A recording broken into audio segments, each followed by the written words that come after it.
Muy buenas tardes, bienvenidos. Los especuladores de siempre los están esperando para que podamos discutir nuevamente sobre el tema precios y con un especialista excepcional que hace mucho tiempo no está en un estudio de televisión, la pandemia, etcétera, y reaparece en televisión desde un estudio en la jornada de hoy. Y puede hablar, como muy pocos en la Argentina, de todo lo que implica la batalla contra los especuladores, contra aquellos que han llevado los precios a un lugar imposible para la gente del común, que han impedido que muchos argentinos coman, ni más ni menos que eso. Y frente al congelamiento, aunque hay un relativo éxito de parte del gobierno en su propósito de acercar los alimentos a la mesa de los argentinos, igual se sostienen algunas discusiones que parece mentira que todavía puedan mantenerse por todo lo alto. Pues nosotros vamos a incursionar en ese tema y vamos a estar hablando de los precios en esta jornada. Feletti, el secretario de Comercio, habló de cuál es en estos momentos la situación y de algo más. Si las empresas no pueden abastecer y ganar por cantidad la recuperación de consumo que se está dando en este fin de año, la verdad que la cúpula empresaria, si dice eso, estamos en un problema, porque la Argentina o el consumo en la Argentina no puede quedar encorsetado a los planes de negocios de 30, 40 empresas. No puede quedar la Argentina atrapada, apretada, encorsetada, como usted le quiera decir, por empresas que tienen un enorme dominio en el mercado, porque es capitalismo mal hecho. Encima de que el capitalismo en sí mismo es un problema para lo humano, hay un capitalismo que todavía es peor, porque se corre muy a la derecha. Y entonces tenemos un capitalismo que no respeta la ley del mercado, la que ellos fundamentalmente proponen, no la respetan. Porque no hay mercado si hay concentración. Si venden alimentos pocas empresas, a esas pocas empresas les resulta más fácil ponerse de acuerdo para aumentar precios que competir entre ellos para bajarlos. Si yo tengo la harina a 5 pesos y alguien la vende a 4 y otro a 3 y otro a 2,5, tenemos mercado, tenemos competencia y ahí más o menos se cumple lo que ellos sueñan cuando nos proponen la ley del mercado. Pero si son muy pocos, no hay competencia, no hay lucha, mejor hay acuerdos. ¿Para qué se van a matar entre ellos? ¿Para qué se van a pisar las sábanas entre fantasmas? Por favor, estamos en 5, vayamos a 6, los dos y ganemos todos ellos, nada más. El que pierde, por supuesto, es el cliente. Quien está con nosotros es Alfredo Zayat. Alfredo, qué gusto tenerte, ¿eh? Bueno, buenas tardes, ¿cómo andás, maestro? Te digo precios, ¿cuál es la respuesta primera que se te ocurre? Que es uno de los principales problemas de la economía argentina, que viene de muchísimas décadas, que hay el origen, digamos, un punto central es lo que se llama la puja distributiva. Cómo se distribuye el ingreso en Argentina. Y ahí hay una tensión muy, muy fuerte entre, para decirlo de una forma muy resumida y clara, tasa de ganancia, salarios, ingresos, jubilaciones. ¿Qué es lo que permite que en la Argentina, cuando hablamos de tasa de salario, sea de las más altas que hay en el mundo? Un supermercado en el Reino Unido, en Francia, gana 3%, 4%, salieron hace poco las estadísticas de lo que ganan los supermercados en Estados Unidos, 1%, 2%, 3%. Aquí no quieren bajar del 30%, es una locura. Claro, bueno, esto es lo que habla de un poco lo que vos estabas mencionando, la falta de competencia, y además porque aspiran a tener tasas de ganancias elevadísimas. Se ven en los balances que presentan en la Bolsa de Comercio de Buenos Aires las principales empresas de alimentos del país. Ledesma, Arcor, Molinos de la familia Pérez Compán, Ledesma de la familia Blaquier, Arcor de la familia Pagani. Entonces vos ves los balances y te das cuenta cómo durante la pandemia 2020, durante el 2021, están ganando más que en el 2018-2019. Recordemos, 2018-2019, años del macrismo. Perdieron muchísimo dinero. Con la pandemia y después con la recuperación, el proceso de recuperación del 2021, recuperaron, aceleraron su recuperación de la tasa de ¿Y ganancia. por qué se ponen tan egoístas? Yo tengo las cifras en mi cabeza. 2019, Arcor perdió 1.700 millones. Sí. Perdió 1.700 millones de pesos. 2020 ganó 1.700. 2021, en un semestre, ha ganado 3.700 millones. En total, 5.000 millones en un año y medio, contra 1.700 millones que habían perdido. ¿Qué los lleva, Alfredo Zayat, a veces clavarse puñales ellos mismos? ¿Es por una cuestión ideológica? Es una cuestión ideológica y también de maximización de ganancias, Víctor Hugo. Hay que saber, ahí es donde uno puede decir, bueno, el Estado tiene que intervenir. El Estado tiene que intervenir en esa puja distributiva y en cómo se definen los precios. Porque vos ves el precio final en el supermercado, ¿no? Pero vos tenés toda una serie de eslabones desde la materia prima y en cada uno de esos eslabones vos tenés sectores económicos que están muy concentrados. Digamos, vos ves el producto final, una lata de tomate. Entonces vos tenés el tomate, pero después tenés la lata. Y después tenés la logística, el transporte. Y después tenés los márgenes de comercialización. Entonces vos agarrás y empezás a ver cada uno de esos eslabones donde decís, bueno, pero ¿por qué al productor le pagan 2,50 pesos y después el consumidor paga un precio que está por fuera del presupuesto? Porque son los dos eslabones más débiles y en el transcurso de esa cadena productiva vos tenés cada uno de esos eslabones, primero, concentración, abuso y falta de transparencia. Y ahí es donde tiene que entrar el Estado. Digamos, te estoy diciendo latas, pero tiene plásticos, aluminio, papel, cartón. Digamos, todos estos también son insumos claves. Permitime preguntar a Federico Ferro, nuestro conductor, si tenemos a Feletti hablando del control del precio de los medicamentos, de la posibilidad de que esto ocurra. Y ya les voy adelantando que en la columna vamos a estar hablando de esto que ven de inmediato, pero también de un lugar, vayan pensando cuál puede ser, bien sintomático con relación al control del precio de los medicamentos. No puede haber consumos esenciales como alimentos o medicamentos que no tengan algún grado de regulación del Estado. No puede haber consumos esenciales como alimentos o medicamentos que no tengan algún grado de regulación del Estado. No puede quedar librado a la asignación de recursos que hace el mercado. Vamos a ver el estado de situación, pero me parece que algún tipo de intervención tiene que haberlo. Porque, insisto, si no, no hay política de ingresos que se sostenga. En la columna, dentro de un ratito nada más, les voy a contar cómo en Estados Unidos, Alfredo Zayat, ya lo sabe seguramente, va a haber control del precio de medicamentos.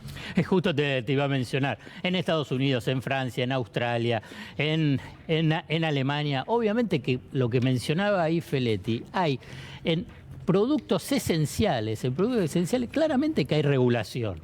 ¿Cómo no va a haber regulación?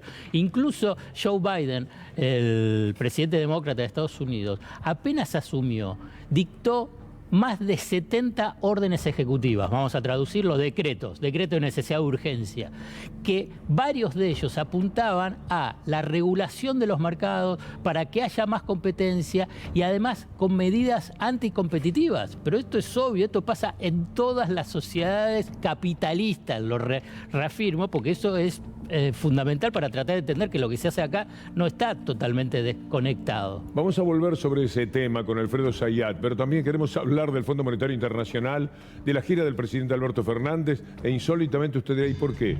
De Macri. Lautaro Maislin, buenas tardes. Sí, Víctor Hugo, buenas tardes para todos ustedes. Mauricio Macri está de gira por Santa Fe, por Córdoba, dos de las provincias en las que sus listas perdieron, pero está haciendo campaña y volvió a dar consejos sobre el Fondo Monetario Internacional. Si la Argentina tiene rumbo, con el fondo se resuelve rápidamente. Yo lo dije la otra noche en un programa de televisión. Nosotros arreglábamos con el fondo antes de subir el 10 de diciembre el segundo mandato, porque ganando ya teníamos un plan apoyado por el fondo. O sea, acá el problema del fondo en la Argentina no es la deuda, es no tener un plan, no tener un rumbo. Todo lo que se dice de la deuda es todo mentira. Bueno, pero hay que pagar 50.000 millones de dólares que usted pidió como presidente. Sí, ¿y para qué los usamos? Para pagar deudas que ya teníamos. Por eso todo es una mentira atrás de la otra. El gobierno de Cristina Kirchner se endeudó más que el nuestro por año. ¿Y el fondo quién es? ¿Son unos ogros? ¿Son gente que nos quiere sacar plata? No, el Fondo Monetario son los otros países y que apoyan a un país cuando ven que tiene un buen plan, como era Argentina en el 2015, en el 2019, nos gusta lo que están haciendo, los vamos a apoyar. Y ellos dijeron, nos gusta el plan que tiene el gobierno de la Argentina, vamos a prestarle 50.000 millones. Qué horror, qué vergüenza, Mauricio Macri. Qué manera de mentir, pero además de mentir sin ton ni son, porque no hay aquí, Alfredo Zayat, un solo elemento sustentable de este discurso aberrante de Mauricio Macri. Vos lo dijiste, es una sucesión de mentiras. Es impactante, digamos, la impunidad que tiene Macri para hablar sobre el tema de la deuda, sobre el Fondo Monetario Internacional, sobre lo que pasó durante el ciclo kirchnerismo de desendeudamiento, no de endeudamiento. Es una sucesión de mentiras una tras otras. El canciller Santiago Cafiero desde su gira le contestó al expresidente Mauricio Macri. En el G20, como vos bien sabés, solo hay 3 países latinoamericanos. Exacto. México, Brasil y Argentina. Y Argentina se tomó la responsabilidad de alzar la voz para decir cuál es la demanda específica de los países emergentes, cuál es la demanda específica de nuestro continente. Por los dichos del expresidente Macri, que es quien tomó este crédito, el crédito más importante de la historia del organismo, que el fin de semana dijo, yo hubiera resuelto la deuda con el FMI en 5 minutos. Bueno, es que él la tomó en 5 minutos, entonces probablemente él piense que tendría que aceptar cualquier tipo de programa sin pelear nada. Estamos hablando de un espacio político, de un referente político, del jefe político de Larreta, de Vidal, de Bullrich, es decir, que tiene esa idea, ¿no? Que le han pedido perdón al rey, que han ido con una política exterior de sometimiento. Bueno, la Argentina cambió. La historia financiera de Argentina es dramática, ¿no, Víctor Hugo? Digamos, si empezamos rápidamente desde 1824, cuando fue el crédito la Baring Brothers de Rivadavia, es larga la historia y es dramática. Si yo te digo que el periodo 2015-2019 del tema financiero y la deuda es el peor de la historia argentina, pero te estoy hablando de 1824 a la fecha, es simplemente esa descripción. A nivel del ritmo de endeudamiento y a nivel del monto del endeudamiento en tan breve periodo, no hay antecedente en la historia dramática del endeudamiento argentino. Basta decir que la dictadura quedó muy pegada también en lo económico, además de todo los asesinatos cometidos, porque había tomado 7.000 millones. Digamos, recibió 7.000 y terminó en 45.000. En 45 en 7 años. En 7 años. Pero fue superior en el ritmo y la velocidad. Fue una orgía de endeudamiento. Fue una vergüenza. Digamos, no sé cómo tratar de expresarlo de lo que fue ese. En 2 años nada más, Víctor Hugo. Una obscenidad porque al cabo de 2 años ya no le prestaban plata los privados. Lo que estás diciendo, esa es la clave para poder entenderlo. Empezó a mediados de diciembre, cuando asume, además arreglando con los fondos buitres de una forma vergonzosa. Yo creo que merece una investigación especial sobre qué es lo que se le pagó a los fondos buitres. Se le pagó más de lo que pedían los fondos buitres. Bueno, desde ese momento hasta enero del 2018 es donde la Argentina se endeuda en más de 100.000 millones de dólares. Y como bien decís vos, el mercado internacional dijo, no te presto más. Por eso salió desesperado a los brazos del Fondo Monetario Internacional. Que no le iba a prestar en principio. El fondo fue renuente cuando apareció el pedido. Claro. Y ahí surge Trump. Ahí está, surge Trump porque la idea es de financiar un gobierno de derecha para ponerle freno al avance, como dice Estados Unidos, del populismo, porque le abre las puertas a China y a Rusia, y entonces financiar ahí a un gobierno de derecha, que además fracasó porque no logró la reelección. También habló el presidente Alberto Fernández desde Escocia sobre la propuesta argentina en relación a la deuda con el Fondo Monetario Internacional. Como he manifestado en varias oportunidades, para avanzar con la agenda de transformaciones necesarias, debemos crear mecanismos de pagos por servicios ecosistémicos, canje de deuda por acción climática e instalar el concepto de deuda ambiental. Es necesario aplicar la emisión de derechos especiales de giro del Fondo Monetario Internacional a un gran pacto de solidaridad ambiental que incluya a los países de bajos ingresos y renta media y que sirva para extender los plazos de las deudas y la aplicación de menores tasas. Hay que decir que esta gira de Alberto Fernández del G20 es de un éxito notable. Ahora bien, por ahí no lo van a ver en los titulares, ni van a ver en el análisis de lo que pasó en el G20, pero la Argentina consiguió que en el documento, no en declaraciones políticas, en el documento haya 3 de los pedidos que hizo la Argentina vinculado con el Fondo Monetario Internacional. La eliminación de la sobrecarga, o sea, sobre la sobretasa de interés, que es por culpa del crédito de Macri, de lo que cobra el Fondo Monetario Internacional, que cobra un 4%, cuando lo normal es el 1%, que se forme un fondo especial de asistencia a los países pobres o de ingresos medios, que ahí ingresa la Argentina, y que los países que tienen respaldo financiero suficiente, los DEX, o sea, esa ampliación de capital que hizo el Fondo Monetario Internacional, lo redistribuya en países pobres y en países de ingresos medios como es la Argentina. Eso lo consiguió la Argentina, obviamente con un apoyo de México, con apoyo también del Papa, que esto es otro aspecto para mencionar, y obviamente con un trabajo diplomático exitoso. Y por último, el cuarto es a nivel en la cumbre climática, esta inversión extraordinaria que consiguió la Argentina, que también habla de lo que es el cambio de deuda por acciones climáticas. Alfredo, vos recién decías que fue una gira exitosa en tu análisis. ¿Cómo ves cuando, por ejemplo, en las tapas de los diarios se dice tibio apoyo al gobierno, o que Alberto Fernández es un mechero de fotos, un punga de fotos, o que se toca la cabeza cuando habla con un funcionario?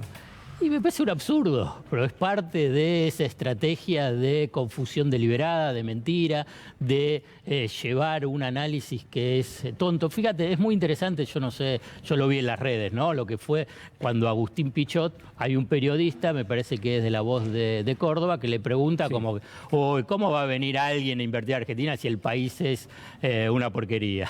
Y Agustín Pichot, que no es del gobierno, sino que es del mundo empresario, le da a entender, dice, no se puede ser tan autodestructivo. Porque además lo hace un periodista en una gira. Entonces, pero me parece que es parte de esa estrategia política de los medios que se han convertido en el brazo político de la derecha en Argentina. Estefanía, bienvenida. Buenas tardes, ¿cómo va? Placer escuchar a Alfredo, la verdad. Después tengo preguntas. Ya una. Ya una. Bueno, no, creo que lo que más me interesa, y lo vienen hablando ustedes como de perfilado, es el Fondo Monetario Internacional, ¿no? Una de las cosas más importantes de la gira en Roma tenía que ver con qué se traía Alberto Fernández y Martín Guzmán desde allí. ¿Qué análisis haces por lo menos de lo que surgió como información? El comunicado, la forma en la que se cubrió el comunicado y lo que van a conseguir. En términos políticos, me parece que es un éxito. Digamos, ¿qué es lo que podían esperar? Ahí no iba a ser anunciado el acuerdo.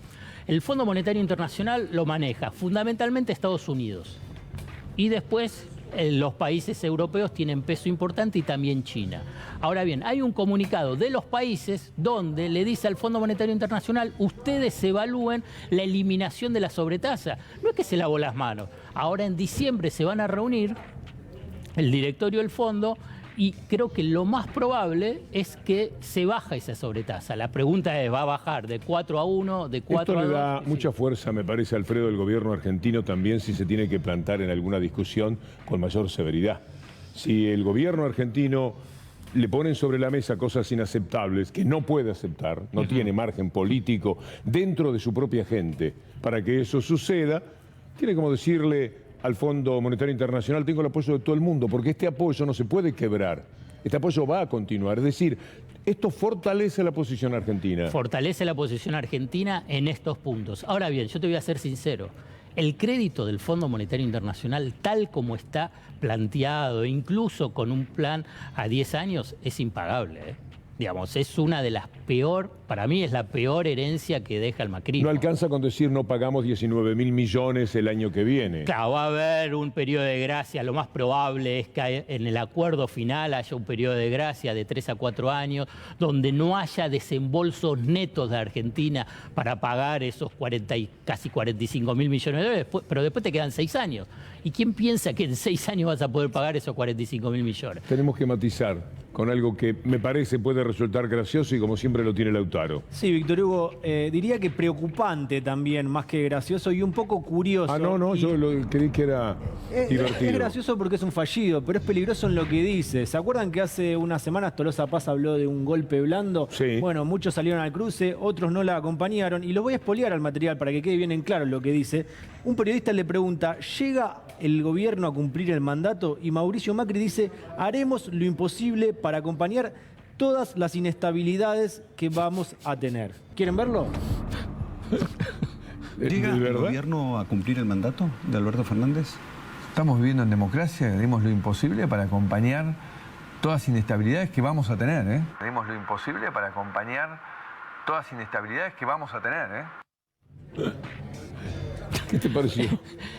Es Macri, no sé qué decir. Yo creo que la definición es Macri. Sí, es preocupante y es para el psicólogo, es gracioso, pero esconde también ahí en ese fallido la intencionalidad Es lo que tiene vienen Juntos por el haciendo. Cambio. Toda inestabilidad no es que la acompañan, la están fomentando. Los medios de comunicación, la derecha en general, a lo que se dedica es a eso, a generar inestabilidad. Y después la acompañan, como dice Macri.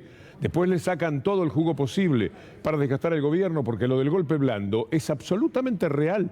Todos los días el sueño es que este gobierno termine antes de que culmine su mandato. ¿Y qué es eso si no es un golpe blando? Y fundamentalmente, si querés encontrar una variable que apunta a esa inestabilidad, es la del dólar.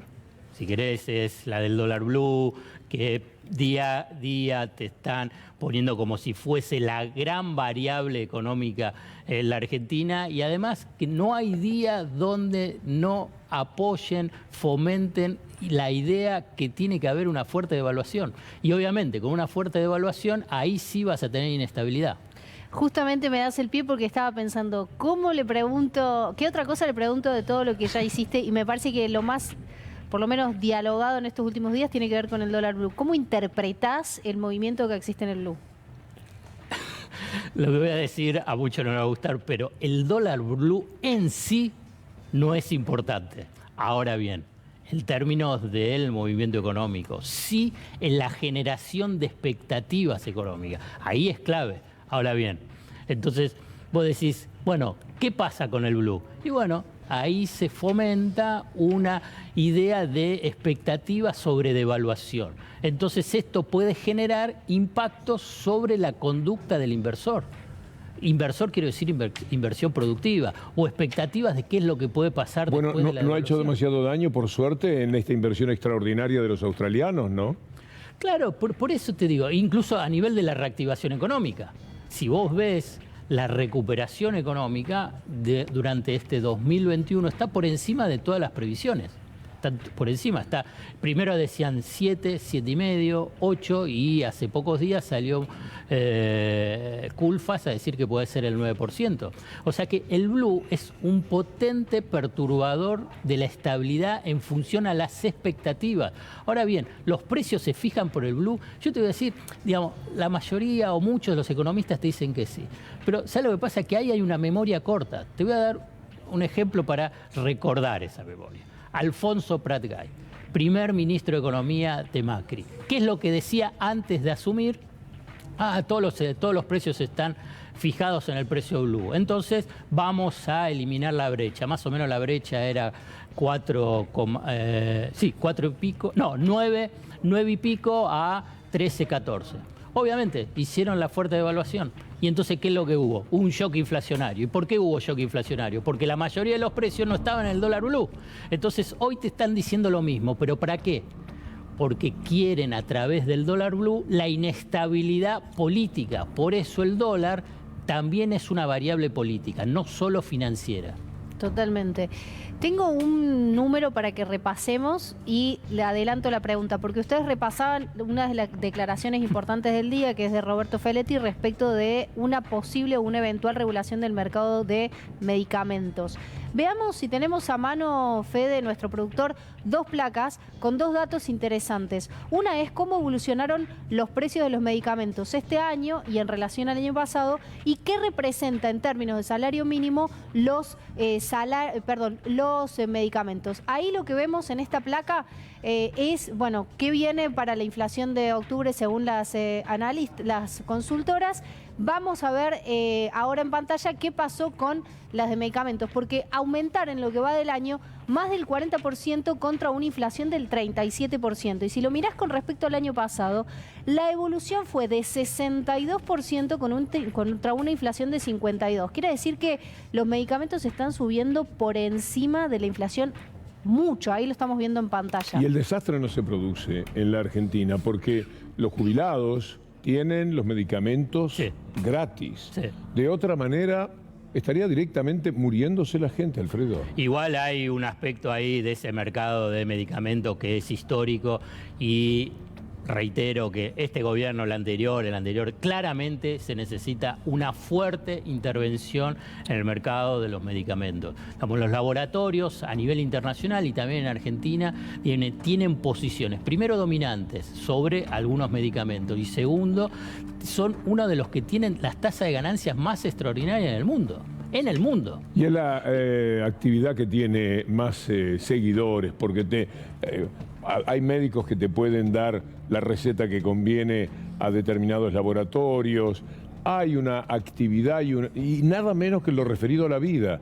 Sí. Es muy curioso que se permitan eso, que ser perversos en algo en lo cual va la vida y la muerte, nada menos. Cuando vos mencionabas el tema de la obscenidad, si vos ves los balances de los laboratorios a nivel internacional, más aún lo que es a partir de la pandemia y los que estaban vinculados con el tema de las vacunas, es una obscenidad mayúscula. Bueno, si tenemos a mano lo de Pfizer, lo tenemos para la columna, pero vale la pena ver 36.000 millones de dólares. Es un escándalo, es una barbaridad. Acciones de Pfizer suben tras confirmar la ganancia, es decir, ganan por dos lados. Estamos hablando de los 36.000 millones que ganaron con las vacunas, pero inmediatamente, como ganan tanto, las acciones valen más y se enriquecen también por ese lado. Pero y además, con el tema de las vacunas, no es que el Estado, y en este caso el Estado en Estados Unidos y también Alemania, no invirtieron, no es que no le dieron recursos, digamos, el Estado le da recursos para el desarrollo tecnológico y después esas empresas ganan fortunas a partir de un impulso financiero por parte del Estado. En todo es así, Alfredo. Mirá cómo soy seguidor de las cosas que decís. En todo está lo privado, lo estatal. El Estado es el que empuja y el privado es el que gana. Entonces el Estado tiene que regular. Entonces el Estado, como tiene ese poder, porque cuando se dice ahí no tiene poder el Estado, sí tiene poder precisamente por esos créditos, por ese financiamiento que da, después tiene que tener la capacidad también de regular, ¿para qué? Para defender a las mayorías, para defender a la población. Al periodismo que acompaña todo este proceso cuasi mafioso. Le sacaría el casi, porque si tuviésemos verdadera fiscalía, en Estados Unidos hay mucho más de eso, periodismo de ese tipo, fiscales que actúan en nombre de la gente diciendo esto no puede ser, pero si en cambio tenés, cada vez que querés regular un poco el Estado, tenés a Clarín o Nación diciendo ahora van para marcar que vos sos un autoritario, que estás procediendo, llevándote al mundo por delante. Así no se puede. Y además te van a decir que puede haber desabastecimiento. Y te imaginas, te dicen desabastecimiento de alimentos, que no sucede. Pero si te dicen, imagínate desabastecimiento y que no va a haber medicamentos. La angustia que puede generar en los que, digamos, necesitan esos medicamentos precisamente para tener una mejor calidad de vida. O sea que es muy perverso, digamos, ese vínculo que se genera. Grupos empresarios, o sea, los laboratorios, los medios y una población cautiva. Pfizer además es una de las empresas que no renunció a las ganancias en el contexto de la pandemia, ¿no? Una de las pocas, de los pocos laboratorios que decidió reembolsarse todo lo que vendió, básicamente la vacuna. Quiero que repasemos además algo que tiene que ver con la comparación entre Estados Unidos y Argentina. Esto es realmente impresionante. Fíjense la comparación entre lo que sale en Argentina, que son las barritas más oscuras, respecto de lo que sale en Estados Unidos, los medicamentos en relación al salario mínimo. Las barritas más chiquitas son Estados Unidos, las más altas son las de Argentina. Hay, por ejemplo, medicamentos como la aspirina que llega a salir 3,5 veces lo que sale en Estados Unidos. La metmorfina, que es para el tratamiento de la diabetes, fíjense, 312% en relación a lo que sale en Estados Unidos. Buscapina, paracetamol, ibuprofeno, son todos medicamentos básicos. Fíjense también los anticonceptivos, 158 contra 100. Esto revela que en Argentina, además, los laboratorios tienen ingresos extraordinarios para medicamentos que son parte de la canasta diaria de cosas que consumimos, ¿no? Cuando ves esto... Que ahí se necesita una intervención fuerte del Estado. Ahora bien, toda intervención fuerte del Estado lo que necesita es una alianza política, económica y social que la sostenga. Un Estado no es algo abstracto. Digamos, se necesita precisamente ese apoyo político, económico y social para sostener medidas que se enfrentan precisamente al poder, que es el poder económico. Para ponerlo como un ejemplo y para tener un paralelo, la intervención del Estado con respecto a Vicentín, lo que le faltó precisamente es ese respaldo, porque si no quedas totalmente desguarnecido frente al poder, que es el poder económico.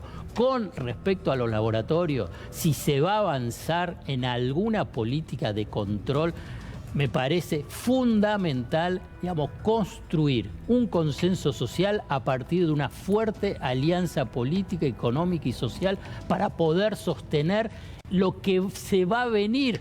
Como bien dice Víctor Hugo, que los otros van a venir y te van a decir cualquier cosa. Entonces tiene que ser muy fuerte ese respaldo. ¿Cómo va el tema Vélez?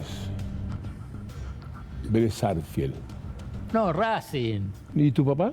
Racing. ¿Y cómo yo lo veía siempre en la tribuna de Vélez?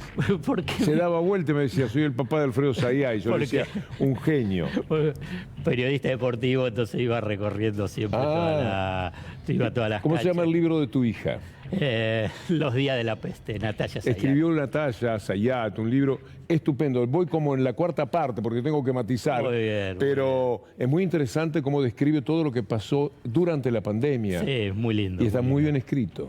Y un padre orgulloso. Natalia es actriz, es escritora. Bueno, es hija de don Alfredo Zayat. Gracias, Alfredo, por este ratito. No, gracias a vos, Víctor Hugo.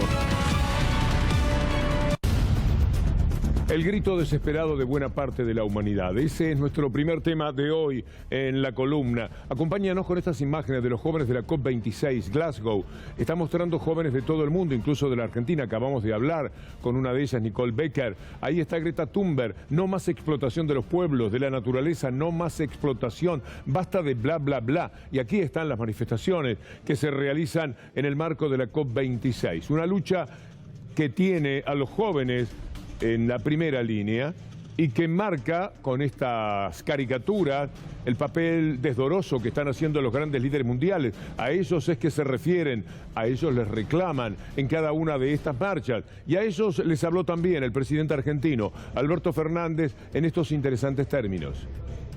Como he manifestado en varias oportunidades, para avanzar con la agenda de transformaciones necesarias, debemos crear mecanismos de pagos por servicios ecosistémicos, canje de deuda por acción climática e instalar el concepto de deuda ambiental.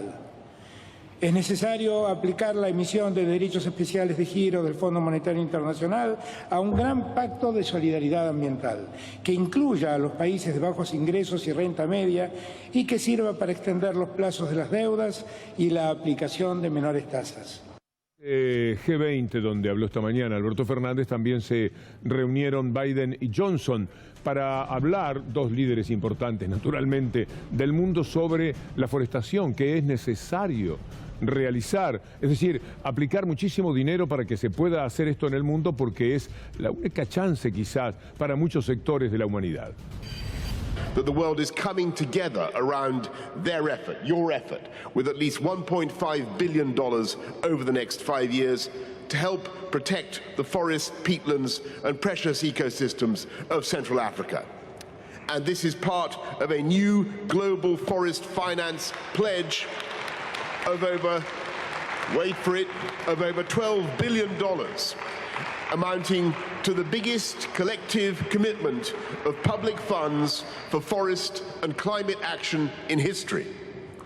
The United States will help the world deliver on our shared goal of halting natural forest loss and restoring at least an additional 200 million hectares of forest and other ecosystems by the year 2030. Y se están moviendo, se dan cuenta de que así no va, que esto es insostenible, más esa lucha de los jóvenes y de muchos otros sectores en el mundo. Se ponen las pilas, como dicen los chicos, algunos de los presidentes, y prometen esto. Vamos a ver si efectivamente lo cumplen, porque hay cada uno. Ahí aparece Bolsonaro diciendo, el Amazonas no es el pulmón del mundo. Ojo con eso, están equivocados, lo que siempre entendieron los científicos. Y mucho menos es verdad que haya deforestación, incendios en el Amazonas, todo lo puede negar, porque ya sabemos quién es Bolsonaro. Que a Amazônia é patrimônio da humanidade e equívoco, como atestam os cientistas, afirmar que a Amazônia, nossa floresta, é o pulmão do mundo. Ela não está sendo devastada e nem consumida pelo fogo, como diz mentirosamente a mídia. Están denunciándolo a Bolsonaro por la deforestación del Amazonas. Lo consideran responsable de la pérdida de cerca de 4.000 kilómetros cuadrados de selva amazónica cada año y aumentos mensuales de la tasa de deforestación de hasta el 88%. Esto es prácticamente terminar con todo. La causa fue bautizada como el planeta versus Bolsonaro. Y esto es así. Bolsonaro está contra el planeta y contra muchas otras cosas. Todo lo que sea decente, todo lo que sea humano, todo lo que pueda mejorar la condición humana lo tiene a Bolsonaro en la primera línea luchando contra eso. Y ahora vean ustedes lo que son los que luchan contra Bolsonaro. Hay una joven que se llama Taksai Surui. Es hija de un hombre del Amazonas que está preso por luchar desde su condición de indígena contra lo que le hacen al Amazonas. Y su madre también está amenazada de muerte. Y ella dice esto en la COP26. My name is Chai Surui. I'm only 24, but my people have been living in the Amazon forest at least 6,000 years. My father, the great chief Almi Surui, taught me that we must listen to the stars, the moon, the wind, the animals, and the trees. Today, the climate is warming, the animals are disappearing, the rivers are dying, and our plants don't flower like they did before. The earth is speaking. She tells us that we have no more time. La tierra nos está hablando, dice esta joven de 24 años, ella también víctima, su familia, de Bolsonaro y la lucha que lleva a cabo justamente contra aquello que es el intento de mejorar el mundo. Le pone inmediatamente una barrera. Hay un tuit de Leonardo Boff, el notable pensador brasileño, diciendo que el discurso de Taksai Surui devolvió la veracidad y la dignidad a Brasil. Sepultado eso por el actual gobierno, debemos escuchar a los pueblos originarios que son nuestros maestros en el conocimiento y la preservación de la naturaleza. Y mientras tanto, para cerrar este tramo, un hecho jocoso, porque todo lo que hace Bolsonaro tiene mucho que ver con la idiotez, y esto que van a ver lo es. Sim, conversei com o Jim Carrey também, alguma coisa reservada, desculpa, não posso falar com vocês. Sim, conversei com o Jim Carrey também, alguma coisa reservada, desculpa, não posso falar com vocês. Sí, conversé con Jim Carrey, se confunde con el actor, quería decir, sí, conversé con John Kerry. Es cualquier cosa, mejor vamos a otro tema. Y ese tema tiene que ver con la batalla cultural. Vamos a empezar por la mafia de Clarín y Nación.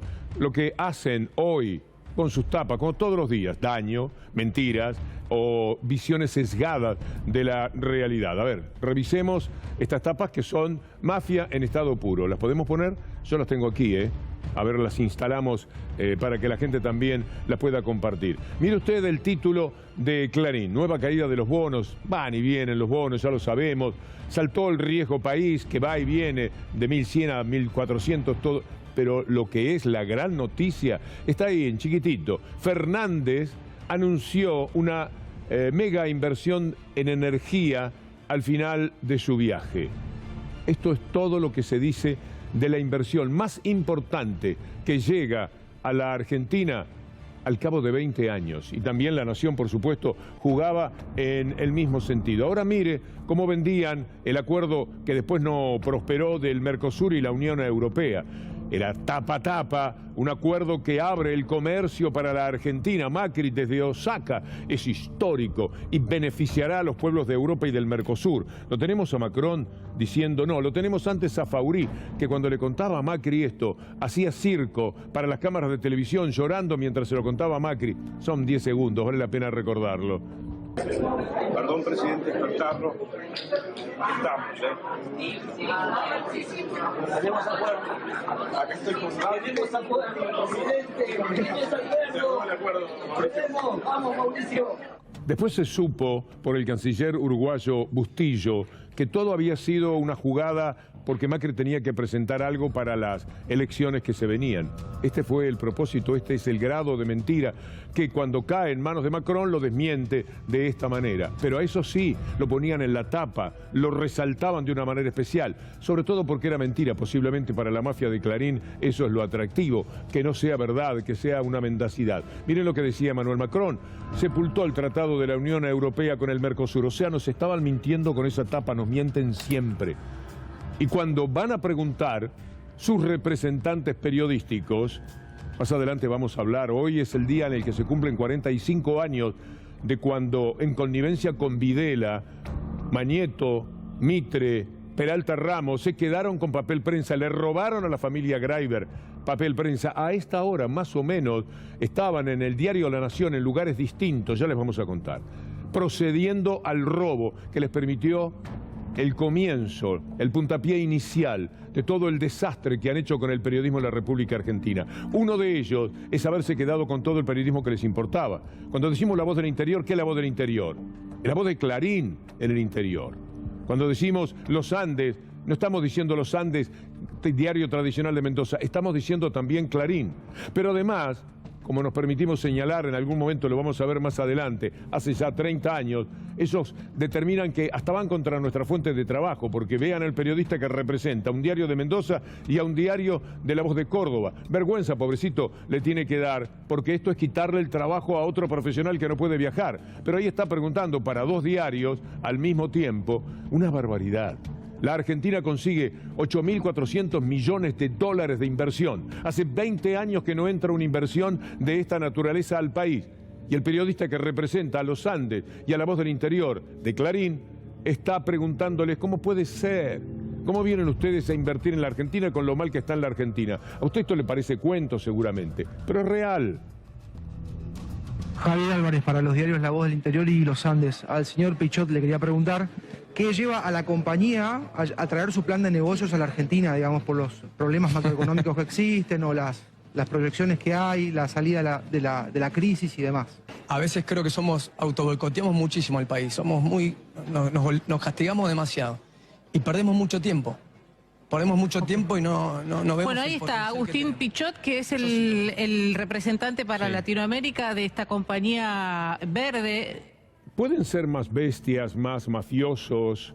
¿Cómo se puede ir contra lo argentino de esta manera? Porque se lo estaba preguntando en un lugar que trasciende. Es decir, él quería dejar constancia de lo mal que está la Argentina. Trabajar para Mañeto debe ser una manera de envilecerse todos los días, de ser cada día peor persona. Porque de otra manera, estamos hablando de una inversión que el mundo está conociendo, de 8.400 millones de dólares, pues ellos van y preguntan lo que la mafia necesita, es decir, hacer daño. No lo puedo creer, ayer lo pasábamos y hoy lo volvemos a hacer porque esto se da la mano con algo que le vamos a mostrar ahora. La empresa que firma con la Argentina no es cualquier empresa, desde ya 8.400 millones de dólares. Hace poco el New York Times elogiaba a esta empresa. Miren lo que dice. Andrew Forrest hizo una fortuna con la minería. ¿Puede un magnate del mineral de hierro que emite carbono salvar el planeta? Ahora quiere liderar una revolución sobre el cambio climático y vencer a los gigantes de los combustibles fósiles en el camino. Piense en el dinosaurio que le mostrábamos el otro día sobre el tema de los combustibles fósiles. Esto es lo que significa Fortescue en el mundo. La empresa que firma con la Argentina, y esos están muy enojados. ¿Cómo puede ser? Lo tenemos ahí para que se caiga el gobierno en el sueño dorado del golpe blando, y vienen a darle una mano de esta naturaleza. No lo pudo soportar el periodista. No pudo hacer la pregunta de otra manera, en representación de los diarios que en el resto del país fungen como lo que fueron antes de que apareciese papel prensa. Y entonces la mafia central de Buenos Aires se quedase absolutamente con todo el periodismo. Vamos a ver cómo tratan a ese presidente que consigue una inversión junto a Culfas y el Poder Ejecutivo de 8.400 millones de dólares. Me dice el equipo de producción que preste atención a lo que dicen de Alberto Fernández. Estos pequeños simbolismos yo creo que han construido una imagen de un presidente decadente, lamentable, con dolor lo decimos, decadente. Giacobbe te pide en una palabra definir a Alberto y te da horrible. Pasa esto, mirá. Te da, bueno, son palabras que no me animo porque como es el presidente de la nación, ¿viste? Son palabras espantosas. Esto piensa un sector de la opinión pública de Alberto Fernández. Es tremendo. Les voy a mostrar lo que los patrones hacen sobre estos temas. Otra vez, pero vale la pena, porque acaba de ver usted cosas increíbles. Esto también lo es. Lo vio ayer, pero vale la pena. Hay que insistir en algunos materiales, pasarlos más de una vez, porque ellos los ignoran por otra parte. Alberto Fernández, etcétera. Bueno, ¿saben quién es Fernández? Pasó a ser el gordo en boca de casi todo el sistema frente todista. Es mentira. Usted que es frente todista, como dicen ellos, porque buscan la palabra que suene feo, que suene mal, usted sabe que no es así. Y la viuda de Kirchner ha empezado a ser la vieja. Mire cómo tratan a Alberto Fernández en diario, porque si usted quiere buscar algún elogio para el gobierno argentino, hay que dar la vuelta por el mundo ahora, un diario belga. Mire lo que dice, el respeto, la Argentina, la negativa de Argentina a arrodillarse ante el Fondo Monetario Internacional. Esto es lo que no le perdonan, como bien señala el gobernador de la provincia de Buenos Aires. Boicotear. Con la vacuna pasó algo parecido. Sí. Cuando fracasan, ocultan el tema, no hablan más, cambian de tema y el tema nunca existió y ellos nunca opinaron eso. Entonces vos fíjate que, obvio, cuentan con una complicidad de un sistema de comunicación muy concentrado que también está tratando de jugar para ellos. Pero lo que digo es que en el tema precios particularmente, después salieron, bueno, pero los monopolios son malos. Y bueno, se ve que llegaron los focus group. Totalmente. Y cambiaron de idea. Así son, por supuesto. En efecto lo hicieron. Lo de los precios está ahora caminando, podría decirse bastante bien, un 80% de acatamiento no es poca cosa. Y cuando usted vea esta noticia va a decir, bueno, mirá, por fin una para el lado de la justicia. El congelamiento de precios se cumple en un 80% de las góndolas. Feletti reconoció cierta tensión con algunas empresas para llevarlo adelante. Por supuesto que no les gusta, manierean, pero lo están haciendo. Escuchémoslo a Feletti. No puede haber consumos esenciales como alimentos o medicamentos que no tengan algún grado de regulación del Estado. No puede haber consumos esenciales como alimentos o medicamentos que no tengan algún grado de regulación del Estado. No puede quedar librado a la asignación de recursos que hace el mercado. Vamos a ver el estado de situación, pero me parece que algún tipo de intervención tiene que haberlo. Porque, insisto, si no hay política... No hay política de ingresos pero que se sostenga. Estamos hablando de la vida, nada menos, la intervención del Estado y también mucha dignidad que tienen que tener los medios de comunicación, que muchas veces protegen estas mafias en nombre de la publicidad que se recibe. Y eso no está nada bien, porque si no nos quitaría, en caso de suceder, la autoridad que corresponde para exigir el comportamiento del Estado vigilando estos excesos. Lo que dice Feletti sobre los remedios es una gran verdad, es la vida y la muerte. Alguien que no puede tomar sus remedios, alguien que está sufriendo dolores y no puede llegar a comprar los remedios. Una aspirina cuesta 3,5 veces más que en los Estados Unidos, lo estaba mostrando Estefanía Pozzo hace un rato. Es una barbaridad, porque tienen allí muchísimo mejores posibilidades. Si no fuera, bendito sea lo que voy a decir, que los medicamentos para los jubilados son gratuitos. Imagine usted dónde irían a parar. Cuando se habla del salario de los jubilados, es bueno que se tenga en cuenta también, porque ¿qué consume más una persona de mi edad? ¿Cuántas pastillas tomamos cada día? ¿Cuánto cuestan esas pastillas? Uno lo puede hacer, pero hay quienes si no estuviesen jubilados no podrían tener esas pastillas, no podrían calmar el dolor. A uno a cierta edad le duele todo, tiene la impresión, pero además se enferma mucho más y no hay alivio si los medicamentos cuestan lo que a ellos se les antoja. No puede ser. Mire, en Estados Unidos, para que usted vea, cuando mañana lea otra vez van por tal cosa que es la forma de hablar de la mafia de Clarín y de La Nación, demócratas llegan a un acuerdo en los Estados Unidos para controlar el precio de los medicamentos en la ley de ayuda social. Los demócratas llegaron este martes a un acuerdo para incluir medidas de, esto es hoy, medidas de control a los medicamentos con receta al plan de seguridad del presidente Biden, lo que permitirá que el gobierno negocie los precios de los remedios cubiertos por Medicare. ¿Se da cuenta de lo que estamos hablando? Está en el New York Times la información sobre el control del precio de los medicamentos. Si no, no se puede más. Se les muere la gente todos los días. Lo dice Bernie Sanders. Bernie Sanders, que hubiera sido, para quien les habla, mucho mejor todavía que Biden, aunque no lo está haciendo mal en algunos temas, Biden. Bernie Sanders dice, se nos va a morir la gente de esta manera. Véanlo. Right now, the pharmaceutical industry is doing everything that it can to make sure that 1 out of 4 Americans is unable to afford the prescriptions that their doctors write. People are dying. The cost of insulin is totally 10 times more in this country. Will you vote for a bill that doesn't? El costo de la insulina 10 veces más es una barbaridad. Es tener demasiado poder y el único que lo puede regular aquí o en Estados Unidos, aquí o en Alemania, aquí o en Francia, es el Estado. Lo que está haciendo Feletti está fantástico. Lo que el gobierno respalda de lo que está haciendo Feletti está muy bien. Si no, no tenemos defensas. No hay manera de ir contra estos monopolios, oligopolios por lo menos. Si tenemos 4 empresas que dominan todos los alimentos, nunca van a competir entre ellos. ¿Para qué se van a cortar la cabeza? De ninguna manera. Aumentemos todo, ganemos todo. Chao. Con la competencia que tendría que ser lo que nos salve, ya que de capitalismo estamos hablando. En los Estados Unidos lo hacen un poco mejor y el gobierno está interviniendo, fíjense ustedes, gobierno demócrata no es lo mismo que gobierno republicano. El gobierno republicano se corresponde muchísimo más con los factores de poder real que hay en los Estados Unidos. Es muy doloroso. Acompáñeme con esta noticia que quiero compartir con usted, porque me parece muy significativa.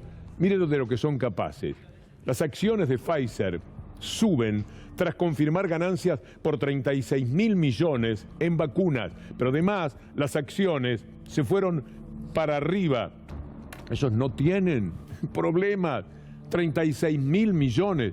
Este otro destacado también importa muchísimo. Destacado le llamamos a la noticia que nosotros pretendemos subrayar en nuestro programa. Los medicamentos subieron 457% en 4 años y casi duplicaron los aumentos jubilatorios. Por un momento usted se puede plantear, usted jubilado que está mirando en estos momentos la columna, lo que sería que le cobren los medicamentos de acuerdo a esos aumentos. No podría consumirlos, estaría tomándose de las puertas del dolor, caminando por las paredes, porque no podría aguantar el dolor de cabeza, el dolor de las piernas. Y mientras tanto tenemos ese alivio de tener los medicamentos gratuitos en la inmensa mayoría de los casos. Es el Estado presente. Sin el Estado no se puede hacer nada. Parece mentira que haya quienes se animan a discutirlo y que muchas veces usted, perdóneme, cuando digo usted como acusándolo, usted considera que es con la derecha que puede salvarse. ¿De qué se va a salvar? No hay manera de recorrer un camino hacia su protección que no tenga el Estado como protagonista. No lo van a hacer los privados, no lo van a hacer nunca. Por el contrario, van a tratar de esquilmar su bolsillo de ganar y ganar y ganar, porque ganar tanto dinero es un inmenso poder. Pfizer, 36.000 millones. ¿Cuánto colaboraban aquí los medios de comunicación que decían Pfizer? ¿Se acuerdan los clips que hacíamos sobre las 1000 veces que nombraban a Pfizer en cada momento, en cada aparición en la discusión de las vacunas? Lo que mintieron con los 15 millones de vacunas, lo que mintieron ignorando la verdad, que después se comprobó en el tiempo, que no se podía hacer la compra si tenía vacunas Pfizer, que no tenía porque a Chile que le compró no le mandaban absolutamente nada, pero si las tenían, Había que pagarle al precio que ellos se les antojaban, porque ganaron 36.000 millones, pero llevándose el mundo por delante porque son más poderosos que los países.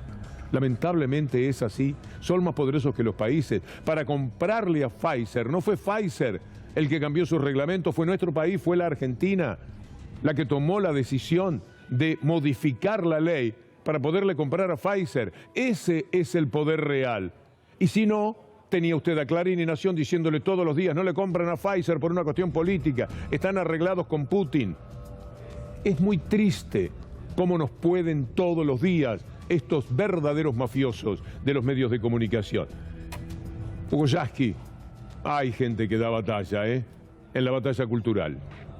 Si hay una derrota, vamos a profundizar las políticas para demostrarle a nuestro pueblo que la salida no es volver a la comida recalentada y vieja de la derecha de este país, que lo único que se le ocurre es quitar las indemnizaciones, la reforma laboral y el disciplinamiento social. Entonces, ante eso, hay sectores que quisieran empujar al gobierno fuera, sacarlo de la cancha antes del tiempo, está claro. Leer Clarín es darse cuenta de eso. Me importa decirle que muchísimo antes de famosos partidos y robos y la entrada a la casa de quien les habla, el robo de cuadros, el robo de $250.000 tomados del bolsillo que de ninguna manera correspondía con los delincuentes de una cámara comercial de Usey, de Vasallo y Heredia, que son una oficina pegada poco menos a las de Clarín. No, muchos años antes decíamos cosas como estas que va usted a leer ahora. Esto tiene que ver con esa pelea. A propósito de empresas, me preguntaban el 2 de julio de 1991, me gustaría que aparezca la fecha en algún lado. ¿Cómo ves el hecho de que una misma empresa acumule un diario, una radio, un canal de televisión abierto y varios por cable, como parece ser la tendencia hoy día? Empezaba el asunto. Ese es un terrible mal, tanto para los profesionales como para la gente. Es prácticamente una desgracia que esto le suceda al país. ¿Qué más decíamos en aquel momento? ¿Está la otra parte? Ahí viene. A la otra pregunta. Vamos por partes. Y yo respondía, para la gente es pésimo porque esos holding empresarios están referidos a intereses concretos y marchan en la dirección que esos intereses disponen. La gente entonces, en lugar de contar con distintas fuentes para consultar sobre la realidad, como resulta inevitable, responden a aquellos intereses. Hay algo más, porque también decía en esa nota, lo teníamos bastante más claro hace un ratito, a ver si aparece, ahí está. Y para los profesionales, ahora va a haber la prueba de eso. Para los profesionales resulta pavoroso por las consecuencias que esto tiene sobre las fuentes de trabajo. Significa una amenaza muy seria y una merma considerable del mercado laboral. Y no es difícil encontrar a un mismo periodista que realiza el trabajo de 3 o 4 colegas, dejando afuera a otros tantos profesionales. 1991, el 2 de julio, ya estábamos. Y hacía algunos años en esta pelea. Ya estábamos señalando algo que hoy día nos sacude en todo momento. Lo que le iba a pasar a la calidad de información del país, cómo le iban a robar a usted el derecho a la información, cómo iban a abusar de la libertad de expresión para fortalecer sus intereses, pero también cómo nos iba a perjudicar a los profesionales. Porque esos holding muchísimas veces tienen a los trabajadores en 3 trabajos. Entonces ganan un poquito más que en uno, pero le privan a 2 trabajadores de su trabajo. Fueron contra la profesión y a mí eso me daba muchísima bronca que sucediera. Mire usted, como efectivamente hoy nada más, sin ir muy lejos, encontramos la prueba. El mismo periodista preguntando, por lo menos para 2 diarios, de cada provincia, por otra parte, a nombre de esos diarios, la misma pregunta, esa que ya vimos, en la cual, con gran antiargentinismo, mostraba el enojo y la frustración que provocaba que Pichot, un tipo conocido, un tipo bien, ¿qué hace Pichot trayendo inversiones para la Argentina cuando necesitamos que la Argentina se funda, que se muera de hambre, porque tenemos que volver al gobierno nosotros para robarlos mejor, como en el cuento de Caperucita Roja? Escucha al periodista, cómo claramente denuncia que esto que decíamos hace 30 años también pasa cómo juegan con el trabajo, cómo merma la posibilidad de tener más empleo. Aunque lo más importante es que le roban a usted el derecho a la información, estos delincuentes mediáticos, estos zampones de los medios, de los que todos los días hablamos porque es el verdadero enemigo.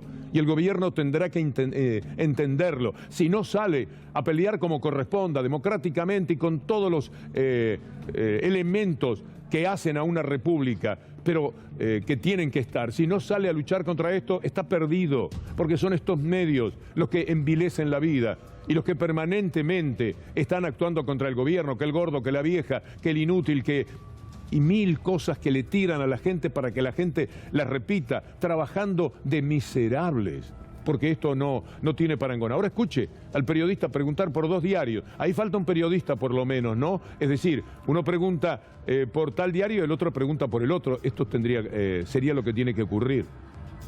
Javier Álvarez, para los diarios La Voz del Interior y Los Andes. Al señor Pichot le quería preguntar qué lleva a la compañía a traer su plan de negocios a la Argentina, digamos, por los problemas macroeconómicos que existen o las proyecciones que hay, la salida de la crisis y demás. A veces creo que autoboicoteamos muchísimo al país, somos nos castigamos demasiado y perdemos mucho tiempo. Sí, nos autoboicoteamos, dice Pichot en la respuesta. Primero se ríe, no puede creer que le pregunten lo que el periodista con ese mandato general de hacer daño a como dé lugar le estaban formulando. ¿Cuándo empezó todo esto? ¿Cuándo se quedó Clarín con La Voz del Interior, que es Clarín, con Los Andes, que es Clarín, y con todos los diarios importantes de las provincias? A los que no tomaron es porque esos diarios pobres, sacudidos por papel prensa, por los precios, por la entrega del papel prensa, si no se ponen en línea con lo que dice Clarín, bueno, pues entonces no van a tener el papel. Lo lamento mucho, esta semana fabricamos menos, no tenemos papel para ustedes. Así dominan todo el panorama periodístico. Cuando estaba DIN, ellos conseguían que los diarios que no son los propios, no necesariamente La Voz del Interior y Los Andes, pusieran como título lo que le interesaba a Clarín, y si no lo hacían, marche preso. Esto es lo que ocurre. ¿Y cómo lo hicieron? Hoy se cumplen 45 años que esta mujer a la que van a escuchar tuvo que soportar en el camastro de la tortura muchísimas veces.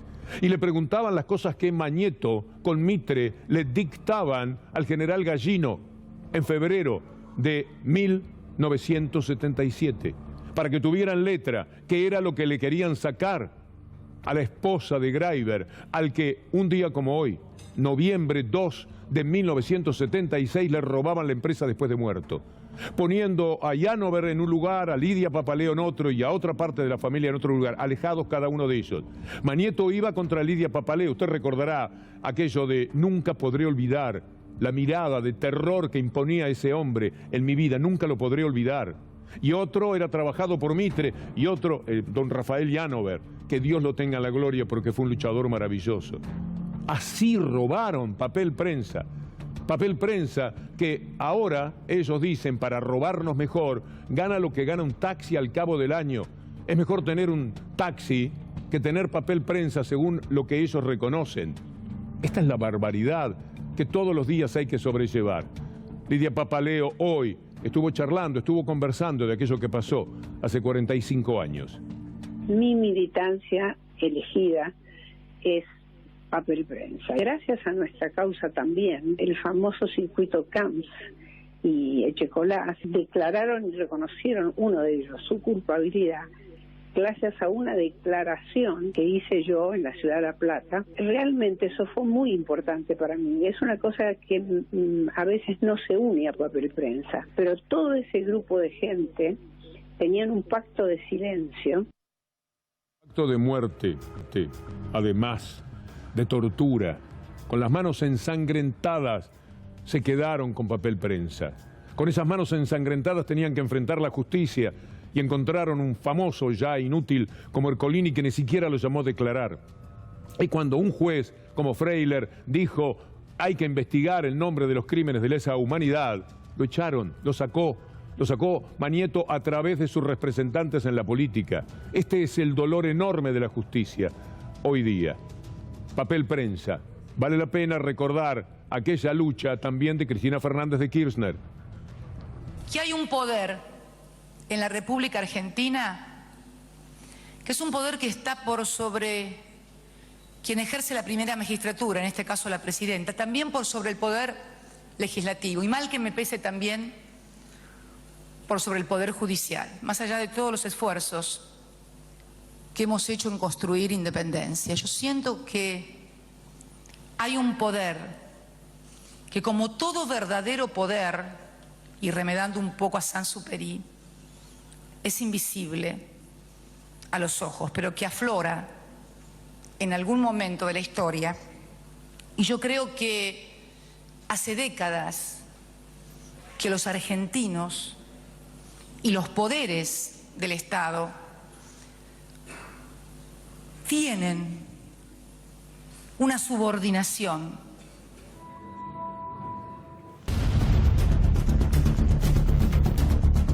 Ciudad para pocos. Hablamos de Buenos Aires. Igual me quedé pensando en lo que decía Cristina Fernández de Kirchner en cadena nacional.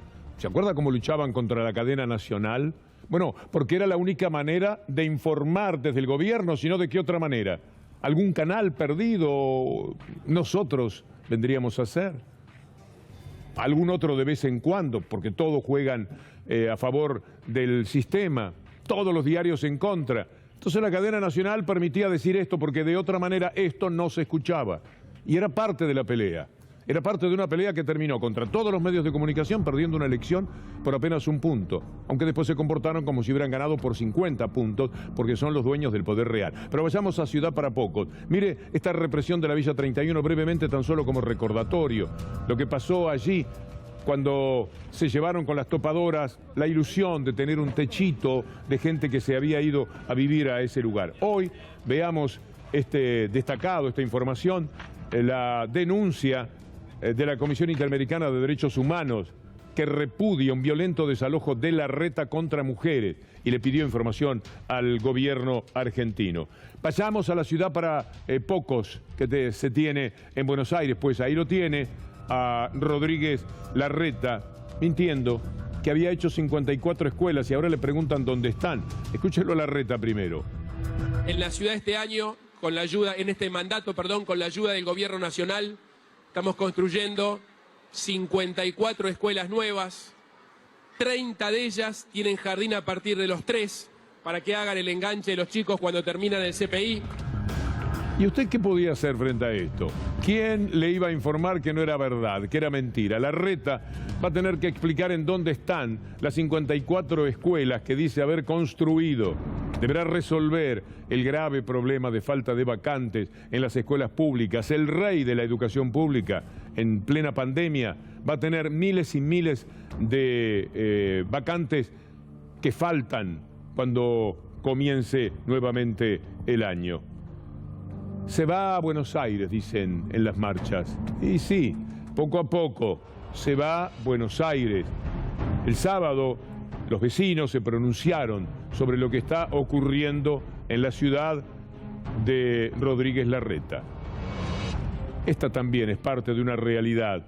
Con el lema "Se va a Buenos Aires", las organizaciones vecinales cuestionan la política inmobiliaria del gobierno, política para él, para sus amigos, para las constructoras amigas, etc. Ciudad para pocos, para los que tienen cómo sostenerse dentro de esa ciudad.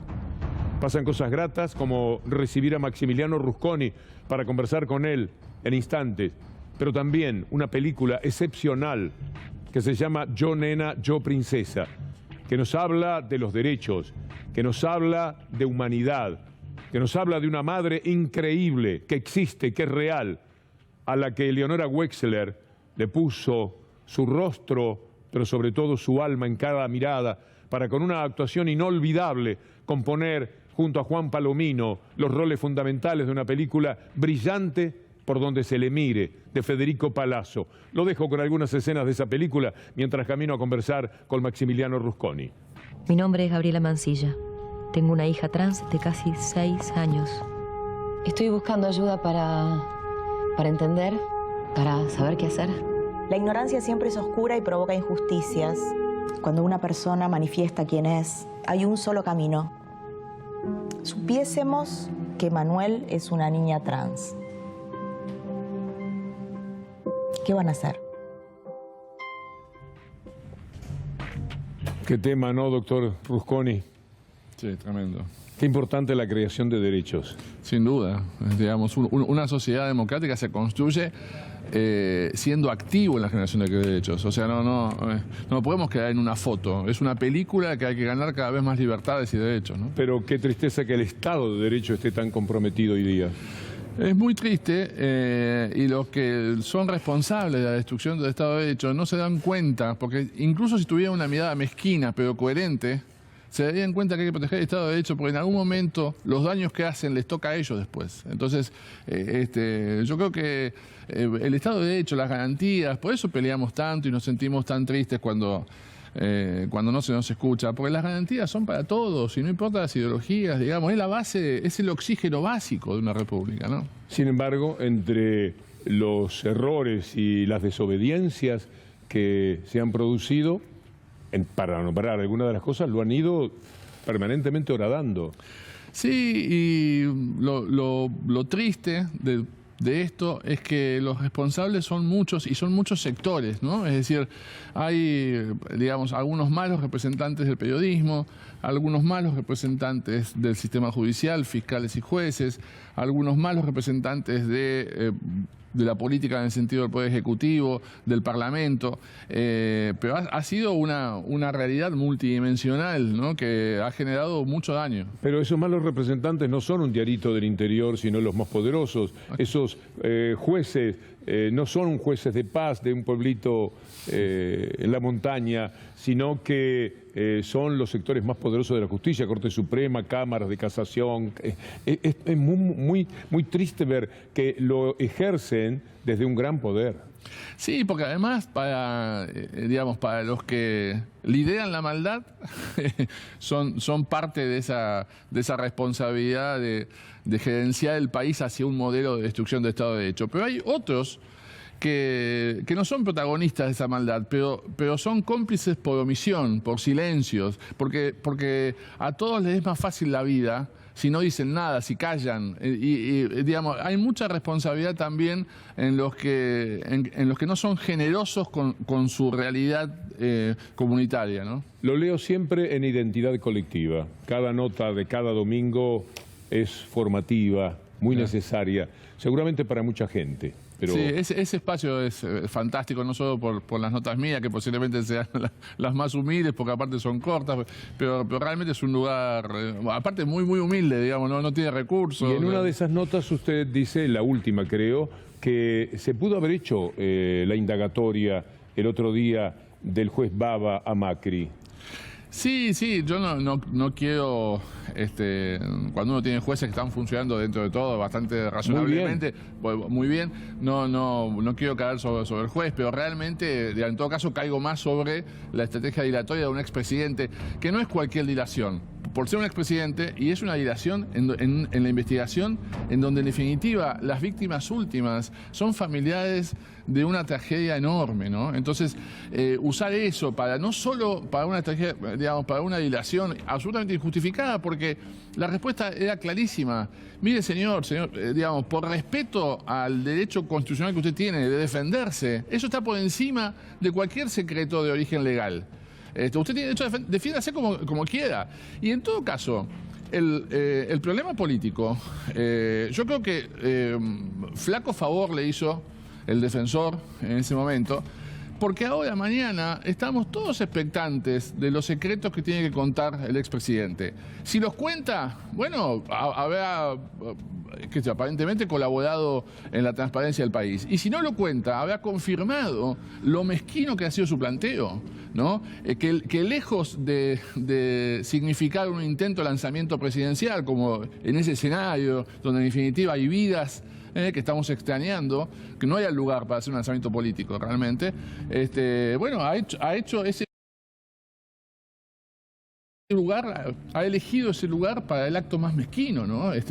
Yo creo que no había ninguna razón, pero además no hay ninguna razón jurídica para ese planteo, porque la ley de inteligencia, que es cierto que establece el deber de guardar secretos para actividades lícitas de inteligencia.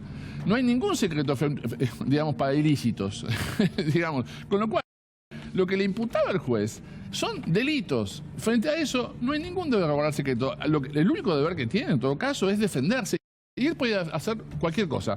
Escuchar la imputación e irse, contestar como quiera, hacer un baile artístico, hasta eso tenía derecho a mentir, cualquier cosa, porque esa situación está regida por la garantía constitucional de defenderse. Maximiliano, quiere ver qué respondió el expresidente Mauricio Macri cuando en un canal de Rosario le preguntaron si el gobierno de Alberto Fernández iba a terminar el mandato. ¿Llega el gobierno a cumplir el mandato de Alberto Fernández? Estamos viviendo en democracia, haremos lo imposible para acompañar todas las inestabilidades que vamos a tener, Haremos lo imposible para acompañar todas las inestabilidades que vamos a tener, Yo creo que el expresidente no puede ni con sus actos fallidos, digamos, sí, ¿no? claro. O sea, digamos, es lamentable, ¿no? Qué sé yo, a mí me parece que... Ahora, ¿el gobierno ha retrocedido mucho en la idea que tenía la reforma judicial? ¿Cree usted que ya no se habla más de ese tema? Yo creo que el gobierno, a mi juicio, erróneamente ha creído que hablar de justicia era dar lugar a que del otro lado se crea de que se encara el tema judicial porque se busca alguna impunidad particular. Yo creo que eso ha sido un error estratégico, además de un error moral, digamos, en el sentido, no porque la actitud del gobierno sea inmoral, sino porque es una pelea moral que deberíamos haber dado, que se debería haber dado en este gobierno. La reforma judicial, que es indispensable, puede ser una fuente de buenas noticias permanente. No se trata de ninguna impunidad, al contrario. O sea, es al revés. ¿Cuántos casos en la historia de la Argentina en donde había una demanda comunitaria por saber qué pasó en la verdad, en los hechos, en la reconstrucción de los hechos? ¿Cuántas veces la justicia le ha dado una respuesta confiable sobre qué pasó? Nunca. Hoy mencioné el libro Crónica de una extorsión, el caso D'Alessio de Damián Verduga. Si D'Alessio, como están diciendo, quiere arrepentirse, ¿qué significado puede tener en esa causa?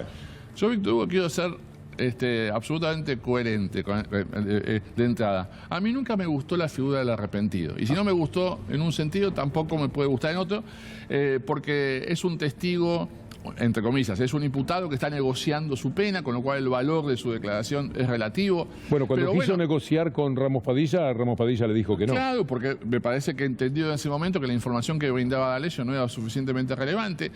Yo creo que D'Alessio, sin embargo, puede ser un arrepentido absolutamente importante la cantidad de información, porque en D'Alessio, D'Alessio es la terminal de todo lo peor que sucedió en Argentina en materia de persecución judicial, de inteligencia ilícita, de conjunción entre malos periodistas, malos fiscales, en el desastre. Y malos políticos. Y malos políticos, que además han nutrido permanentemente, digamos, o sea, no podemos olvidar que cuando se habla de Forum Shopping, que es la elección del juez a dedo, digamos, eso se ha realizado a través de multiplicidad de denuncias hechas por diputadas y diputados, con lo cual yo lo que creo es, a mí nunca me gustó la figura del arrepentido que se presta a una manipulación, pero bueno, quienes antes fomentaron esa figura, bueno, ahora van a tener que padecer, y espero que no se quejen. Espero que no se quejen de ninguna problemática referida a la figura, porque sería ya para alquilar barcones, como decía mi abuelo. Después el arrepentido lo que tiene que hacer es poder que se confirme aquello que dice. No, claro, sí, bueno, a ver, todo indicaría que la información que posee D'Alessio queda presentado por algunos periodistas como un especialista, un mega especialista en un montón de dimensiones. Queda utilizado por fiscales que, lejos de investigar con autonomía, se basaban en esas persecuciones y la información que daba fraudulenta a D'Alessio, que se complotaron en extorsiones. Bueno, D'Alessio es mucho que tiene para aportar. ¿Qué me dice doctor Maximiliano Rusconi de lo que se ha anunciado? Lo hizo el periodista Ariel Ijalá, Rosenkrantz, diciendo que va a entregar su voto aún en temas vinculados a las corporaciones como puede ser Clarín. Yo creo que es ya ciencia ficción lo que estamos viviendo. O sea, a ver, ¿qué significa ese anuncio? ¿O es o es el principio de ejecución del prevaricato, digamos, es decir, anuncio que voy a prevaricar, digamos, que voy a ser deshonesto en mis votos, o no tiene ningún sentido, porque si él hace ese anuncio es porque cree que debería excusarse, y si no lo hace y avisa que no se va a excusar, está anunciando que va a prevaricar. O sea, yo diría que se calle, tiene derecho a no declarar, Rosenkranz. ¿Y qué me dice del voto que se dieron cada uno de ellos a sí mismos? Eso fue una vergüenza y muy triste, digamos. Absolutamente. Te aprovecharon que 2 miembros de la Corte no estaban por 3 minutos para votarse entre ellos y consolidar una conducción de la Corte que fuera favorable a algunos intereses, o no sé por qué lo han hecho, digamos, veremos con sus votos, pero no se puede llegar a esas mayorías de ese modo y a esa conducción de la Corte Suprema de Justicia. Es muy lamentable. Una Corte que además ahora tiene en vez de 5, 4 integrantes, cuando tendría que tener muchos más para poder hacer su trabajo decorosamente. Víctor Hugo, si uno hace los cálculos de la cantidad de casos que resuelve la Corte, con la cantidad de miembros que tiene, no les da el tiempo ni para sobrevivir. O sea, no deberían comer, digamos, para poder lograr la cantidad de votos que tienen que sacar. Entonces, ahí hay un reconocimiento de que están delegando funciones, es decir, no están ellos resolviendo los casos, porque si no es imposible humanamente, digamos. Y con números, no que uno estipula, la propia Corte informa esos números, ¿no? La pregunta para después de la pausa, Maximiliano Rusconi, es ¿y cómo sobrellevamos lo Borinsky, lo Hornos en materia de justicia? ¿Qué se hace frente a este tipo de episodios? Porque uno tiene la sensación de que ya no podrían fallar en nada, porque todo tiene relación finalmente cuando se llega a esa Cámara de Casación con ellos. Pero después de la pausa. Generoso en la brevedad de las respuestas, el doctor Maximiliano Rusconi nos permitió varios temas. Uno de los que nos queda tiene que ver con los casos Borinsky y Hornos y aquellas visitas a la Casa Rosada y a Olivos. No, yo diría, en lo inmediato como mínimo, el mínimo ético que uno puede pedirles es que no fallen en ningún caso que pueda haber pasado tangencialmente por el rol de ellos o por su cercanía al anterior Poder Ejecutivo. Esto es en lo inmediato. Después vemos qué hacemos. Como mínimo, porque ni siquiera están dispuestos a eso. Se aferran a la resolución de los casos que los han involucrado y que hay enorme temor de parcialidad. Esperemos que cumplan, o sea, que aunque sea ese mínimo ético, cumplan. Maximiliano, Macri, al pedir que lo releven del secreto de Estado, ¿queda un poco en offside? ¿Tiene algo para revelar? Es que es lo que dije, yo creo que, digamos, esperemos que sí, ¿no? Porque en una causa con tanto dolor, digamos, un expediente se traslada a Dolores en una indagatoria, pide que se suspenda porque necesita que lo releven del secreto en actividades de inteligencia. Entonces, bueno, esperemos que mañana nos ilustre sobre los secretos que él con tanto ahínco ha guardado, digamos, y que él mismo y su defensa han querido proteger, ¿no? Si no sucede eso, bueno, es escandaloso. ¿Las notas de identidad colectiva se van a convertir en un libro alguna vez? Y estamos trabajando, sí, o sea, hay una editorial que con muchísimo afecto me está insistiendo, digamos, y estamos trabajando. Yo creo que antes de fin de año es posible que salga. Es que es muy necesario, doctor, porque ahí está, yo que soy un seguidor, yo creo que está, como son todas las semanas, hay un seguimiento de lo que ha pasado con la justicia excepcional. Estamos trabajando ahí con la editorial Coligüe, que son amigos, sí, bien. Gente fantástica. Bien por ese lado. Gracias, doctor. No, gracias a usted. El doctor Maximiliano Rusconi. Ya llega nuestro buque insignia, en minuto 1 con Gustavo Silvestre. Nosotros, si Dios quiere, volvemos mañana a las 6 de la tarde. Hasta entonces.